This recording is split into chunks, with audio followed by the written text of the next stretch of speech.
Hello students. तो आज की स्पोकन इंग्लिश सीरीज को शुरू करते हैं। जैसे कि पिछला जो स्पोकन इंग्लिश का सीरीज था उसमें मैंने जो लास्ट सेंटेंस था उसमें मैंने प्रेपोजिशन वर्ड का इस्तेमाल किया था।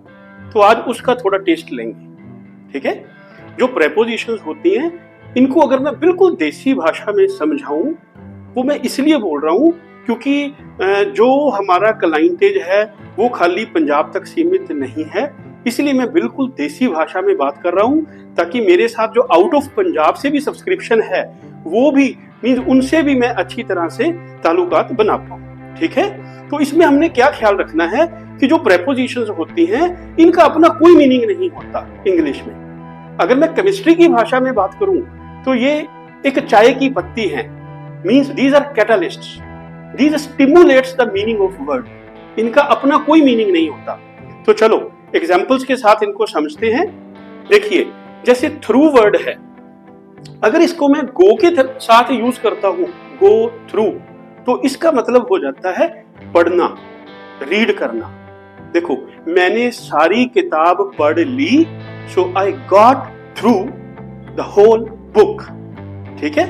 ये भी ख्याल रखना है जब मैं बोल रहा हूं तो साथ ही साथ प्रोनाउंसिएशन का भी ख्याल रखना है। ठीक है। क्योंकि देखो जैसे आप बोलते हो गोट, गोट तो होता है बकरा, मैं क्या बोल रहा हूं गॉट, गॉट। ठीक है। तो दिस इज गो थ्रू। तो गो थ्रू क्या हो गया? गो थ्रू मींस पढ़ना, रीड। नेक्स्ट है लेट थ्रू। देखो हम बोलते हैं ना कि इस चीज को जाने दो, लेट इट गो, इग्नोर करना, लेट थ्रू करना, right. So to be easy in life we should let through many things in our life। तो देखो मैं इसको बोल रहा हूँ लाइफ, आप जिसको बोलते हो लाइफ, टाइम, माइंड, तो थोड़ा ढील दे करके बोलना है माइंड, लाइफ, टाइम, ऐसे। ठीक। नेक्स्ट है सी थ्रू। अगर सी के साथ प्रेपोजिशन थ्रू लग जाए तो इसका मतलब हो जाता है किसी की चाल को समझ लेना, टू अंडरस्टैंड एनीबॉडीज गिमिक। देखो तुम जो करोगे मैं उससे समझ लूंगा। What you will do, I will see through this। तो किसी की चाल को समझना, उसके लिए हम सेंटेंस यूज कर लेते हैं see through। नेक्स्ट हो गया pass through। तो देखो pass through के दो मीनिंग्स हैं, इसकी दो एप्लीकेशंस हैं। जो इसकी फर्स्ट एप्लीकेशन है वो तो है जिसको हम पंजाबी में बोलते हैं कि कोल दी लंघ जाना। ठीक है। एक तो इसकी ये एप्लीकेशन है, मींस पास में से, साथ में से निकल जाना। सेकंड जो इसकी एप्लीकेशन है वो है दीवार में से सेंध लगाना। ऐसे भी ये सेंटेंस यूज हो जाता है, जैसे the thief passed through the house. इसको ऐसे भी यूज कर सकते हैं। नेक्स्ट प्रेपोजिशन हमारी है आफ्टर। तो देखो अगर लुक के साथ आफ्टर लग जाए तो इसका मतलब हो जाता है देखभाल करना। She looks after her children। Next है टेक आफ्टर। अगर टेक के साथ आफ्टर प्रेपोजिशन लग जाए तो इसका मतलब हो जाता है शक्ल मिलना। देखो मेरी शक्ल मेरे भाई के साथ मिलती है, I take after my brother. Means take after का मतलब हो गया रिजेंबल, शक्ल मिलना। Next is hanker after. तो देखो अगर आफ्टर प्रेपोजिशन हैंकर के साथ लग जाए तो इसका मतलब हो जाता है ल्यूक्रेटिव हो जाना, पैसे के लिए भागना। आजकल सारी दुनिया पैसे के लिए दौड़ लगा रही है। Now whole the world is hankering after money. Next देखो अगर लुक के साथ एट प्रेपोजिशन लग जाए तो इसका मतलब हो जाता है बड़े ही ध्यान से देखना। देखो अगर मैं बोलता हूं कि मेरी तरफ देखो तो मैं ऐसे कभी नहीं कहता कि सी मी, मैं कहता हूं look at me. It means ध्यान से देखना। अगर लुक के साथ डाउन लग जाए तो इसका मतलब हो जाता है डिसगस्ट करना, नफरत करना। देखो गरीबों से नफरत मत करो, do not look down the poor. आप यह सोच रहे होंगे कि मैंने पुअर क्यों कहा, ऐसा क्यों नहीं कहा कि पुअर पीपल। वो इसलिए नहीं कहा क्योंकि एनिमल्स आर नेवर पुअर, बंदा ही पुअर होता है। ठीक है। Next is look after. तो लुक आफ्टर होता है देखभाल करना। ठीक है। तो उसने अपने बच्चों की बड़ी अच्छी देखभाल की, so she looked after her children careful.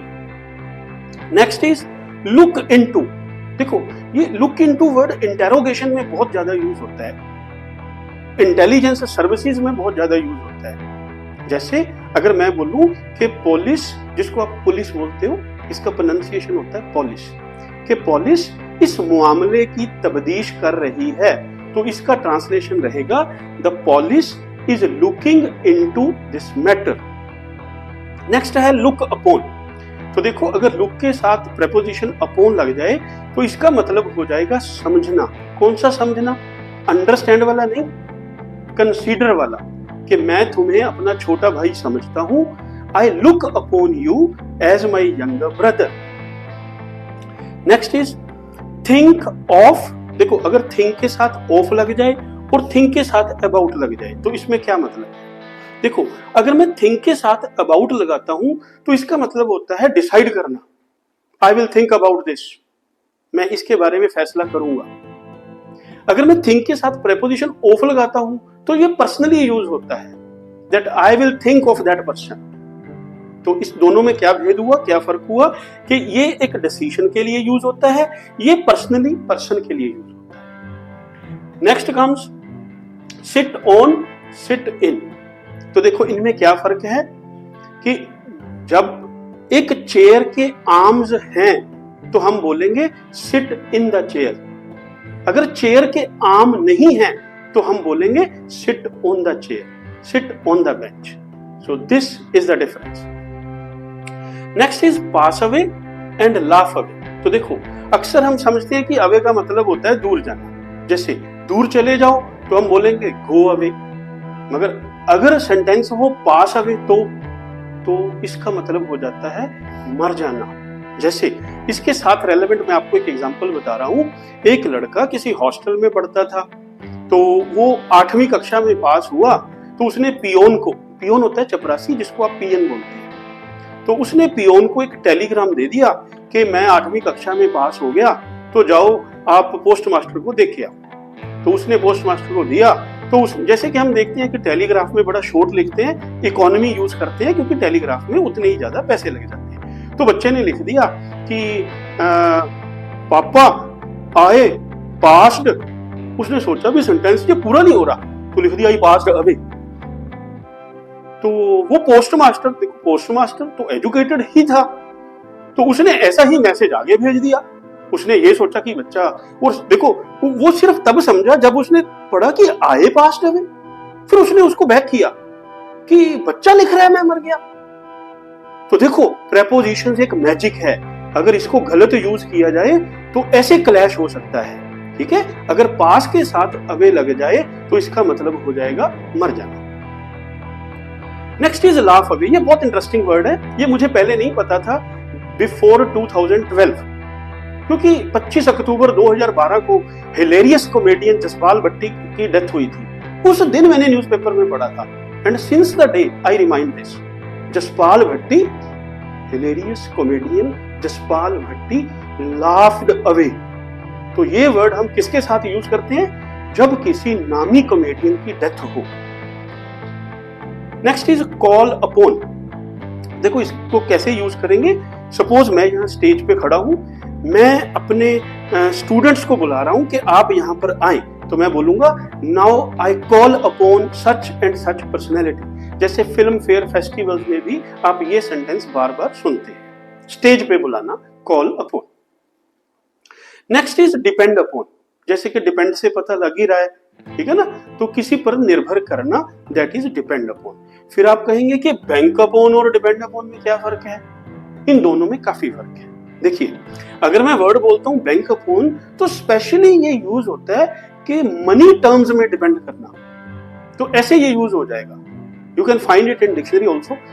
आप हैरान हो रहे होंगे मैंने ऐसा क्यों बोला, कि आप इसको डिक्शनरी में फाइंड कर सकते हैं। मैं ये नहीं सोच रहा कि आप मुझ पर विश्वास नहीं करते, मैं इसलिए बोल रहा हूं क्योंकि मैं आपको बहुत सारे ऐसे वर्ड दूंगा जो डिक्शनरी में नहीं है, इसलिए मैंने ऐसा बोला। ठीक है, तो बैंक अपॉन हो गया लिटरली ज्यादा फाइनेंस के लिए किसी के ऊपर डिपेंड रहना। Next is of end of. देखो ये जो ऊपर वाला ऑफ है, डबल एफ वाला, ये हम यूज करते हैं सेपरेशन के लिए। आई फेल ऑफ, मैं गिर गया, ठीक है, I fell off from the roof, separation के लिए। ये जो ऑफ है ये कनेक्शन के लिए, जोड़ने के लिए, वो तोड़ने के लिए, मींस ये सेपरेशन, ये कनेक्शन। जैसे मैं बोलूं कि इस घर का जो कमरा है बहुत बड़ा है, the room of this house is big enough.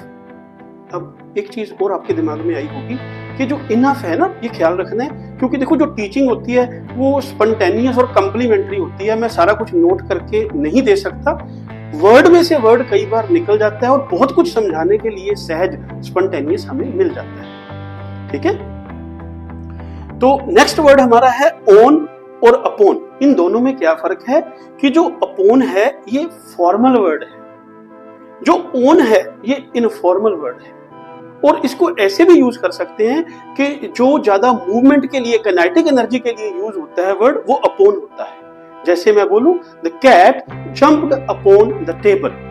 अगर मैं बोलूं कि this PC, this computer is placed on the table, means upon हो गया मूवमेंट के लिए और ऑन हो गया स्टेशनरी के लिए। तो ladies and gentleman, my dear students, मैं सोच रहा हूं कि आज वाला जो ये लेक्चर है ये आपके लिए बहुत ही अच्छा साबित रहा होगा। वैसे तो ये this is just tip of the iceberg, जिसको मैं पंजाबी हिंदी में ऐसे बोलूंगा कि ये बहुत अभी तो ये कुछ भी नहीं है, इसके लिए भी मुझे आगे काफी सीरीज तैयार करनी होगी, मगर आज मैंने इस लेसन को स्पेशली इसलिए छोड़ा, इसलिए टच किया क्योंकि जो लास्ट सेंटेंस था हमारा पिछले एपिसोड में वो प्रेपोजिशन के साथ कंसर्न्ड था, और मुझे 2 कैंडिडेट्स ने फोन भी किया और उन्होंने कहा सर थोड़ा सा टच हमें प्रेपोजिशंस को दे ताकि हम इनको समझ पाए। तो थैंक यू वेरी मच। आप इस चैनल को लाइक, कमेंट, शेयर और सब्सक्राइब करना ना भूलें। Thank you very much.